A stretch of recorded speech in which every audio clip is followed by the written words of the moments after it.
Ако живеете в България и се чудите дали брокерът BINOMO е законен във вашата страна, сте попаднали на правилното място. В това видео ще ви обясня дали този брокер е законен и дали поемате риск, като си откривате сметка при него. Гледайте до края, защото не всичко е толкова очевидно.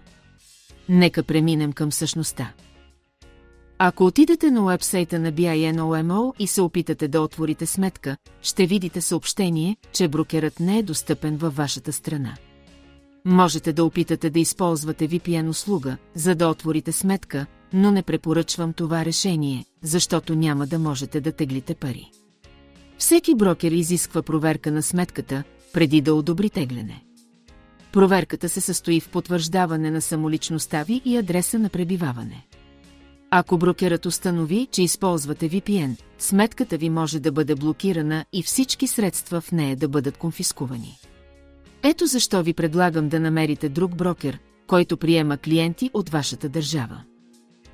В описанието на това видео ще намерите връзка към препоръчана платформа, която предлага сходни условия за търговия с BINOMO.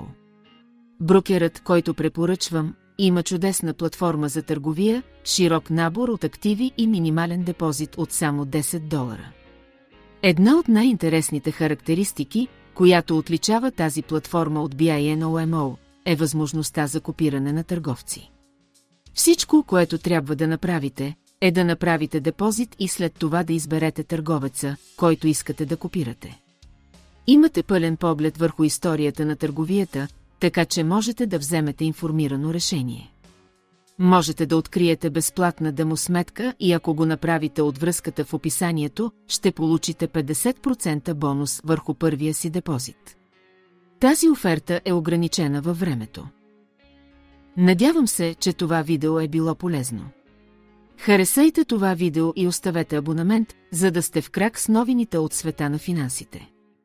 До следващия път!